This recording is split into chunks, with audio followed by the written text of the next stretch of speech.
बिस्मिल्लाहिर्रहमानिर्रहीम। अस्सलाम वालेकुम। तो शेर अव्वल मरवा साहब के बाद पाकिस्तान तहरीक इंसाफ के मज़ीद दो रहनुमा, उनकी भी पाकिस्तान तहरीक इंसाफ से छुट्टी हो चुकी है। ये क्या मामला है, वो कौन से रहनुमा हैं, आपको इस वीडियो के अंदर बताऊंगा। उसके अलावा हम बात करेंगे पाकिस्तान तहरीक इंसाफ ने एक सीनियर सहाफ़ी को टाउट का नाम दे दिया, उसको टाउट कह दिया। तो वो कौन से सहाफ़ी हैं, ये क्या मामला है, इस व्लॉग के अंदर बात करते हैं। देखिए, पहले बात करते हैं मरवा साहब को जिस तरीके से पाकिस्तान तहरीक इंसाफ ने कोर कमेटी से निकाला, सियासी कमेटी से निकाला।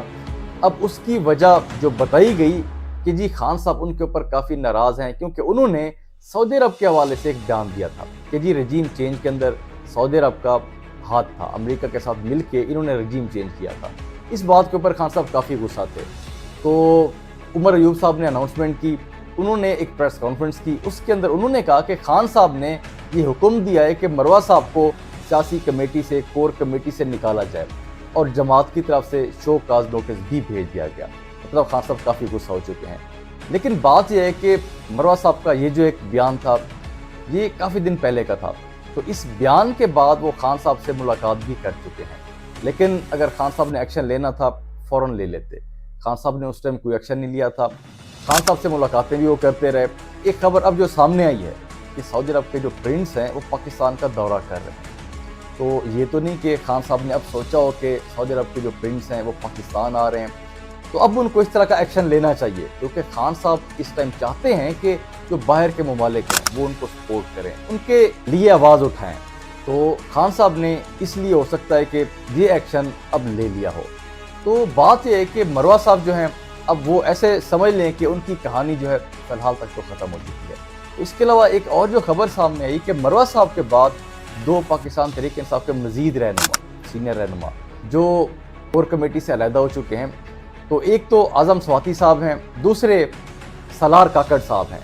तो इन दोनों के हवाले से खबर सामने आई है कि इन्होंने भी पाकिस्तान तहरीक इंसाफ की कोर कमेटी से अलहदगी इख्तियार कर ली, क्योंकि बात यह है कि अभी की जो लीडरशिप है शायद हो सकता है कि इससे वो मुतमईन नहीं है। तो देखिए, ये कहा जा सकता है कि इनकी फ़िलहाल तो पाकिस्तान तहरीक इंसाफ से छुट्टी हो चुकी है, क्योंकि जब तक खान साहब नहीं आएंगे, लीडरशिप नहीं संभालेंगे, तो इस तरीके से मसाइल चलते रहेंगे। तो ये जो लोग अभी नाराज़ हो रहे हैं, कुछ अभी कोर कमेटी को छोड़ के जा रहे हैं, तो खान साहब जब वापस आएंगे तो देखें उसके बाद ही पाकिस्तान तहरीक इंसाफ के जो मामलात हैं वो बेहतर होंगे। जब तक खान साहब जेल के अंदर हैं, तो जब तक ये लीडरशिप होगी पाकिस्तान तहरीक इंसाफ की, तो उस तरीके से जमात नहीं चल सकती जैसे खान साहब के होते हुए चलती थी। तो ये तो खैर पॉसिबल हो ही नहीं सकता। इसके अलावा पाकिस्तान तहरीक इंसाफ ने जी एक सीनियर सहाफ़ी को टाउट का नाम दिया है। तो पाकिस्तान तहरीक इंसाफ ने 9 मई के हवाले से खान साहब के ऑफिशियल पेज के ऊपर एक वीडियो अपलोड की। तो फिर उसके ऊपर लिखा हुआ था कि 9 मई फॉल्स फ्लैग ऑपरेशन। तो उस वीडियो के अंदर मुनीर फ़ारूक साहब के हवाले से कहा गया कि टाउट सहाफ़ी, उनको ये नाम दिया गया उस वीडियो के अंदर। तो अब बात यह है कि जी मुनीर फ़ारूक साहब जो हैं तो इस चीज़ का खैर वो ही देखते हैं कि क्या रिस्पॉन्स देते हैं, क्या जवाब देते हैं। लेकिन एक चीज़ तो क्लियर है, पाकिस्तान तहरीक इंसाफ को जो सहाफ़ी अच्छे नहीं लगते तो कुछ को लफाफे का नाम दिया जाता है, कुछ को टाउट का नाम दिया जाता है। तो डिफरेंट तरीके से उनके ऊपर तनकीद की जाती है।